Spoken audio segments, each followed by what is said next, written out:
Guys, alam niyo ba, yung ating mga nanay o yung ating mga misis ng tahanan, masayang-masaya yan kapag may natatagap ng regalo or may nagbibisa na ng regalo, lalo na kung magamit sa bahay. Yung mga bagay na mapapakinabangan nila na mapapagay yung trabaho nila sa mga gawaing bahay. Kaya, gaya nito, meron ako nabili sa TikTok. Ito, Ma! May regalo nga pala ako sa'yo. Oh. Ayan, oh. Ano? Yan, buksan mo para malaman mo kung ano yan. Saka magugustuhan mo yan. Sigurado ka? Siyempre. Yan, oh. Wow! Di ba? Wow! Ano yan? Alam mo ba, matagal ko na gusto magkaroon nito? Di ba? Diba niya? Pakita mo kung ano laman, oh. Thank you! Vacuum. Buksan mo. Vacuum. Buksan mo. Yan, oh. Wow! Ganda. Ganda! Hindi na ako gagamit ng walis. Ano na? Hindi na ako gagamit ng walis. Bali, ano nga pala to? Kumbaga, parang, ano siya, parang 2-in-1 to eh. Pwede mo siyang gamitin sa kotse, maiksi lang, at pwede naman siya yung may handle. Ayan, oh.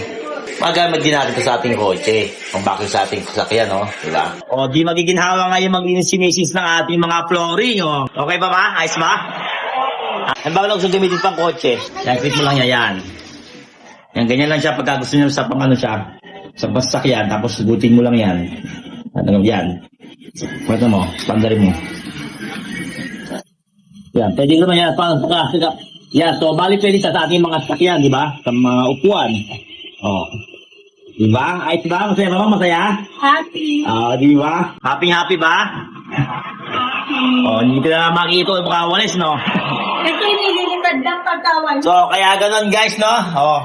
Mga mister, alam nyo na, di ba? Kung gusto nyo magregalo kay misis nyo, click nyo lang yung yellow basket dyan at may pang-regalo na kay misis nyo, di ba? Kagaya ng regalo ko sa misis ko, di ba? Ito lang yan mga bossing, oh. Ito siya. Ayan, oh. Di ba? Ang Dirma. Ilalim ng tupa, tukutin mo.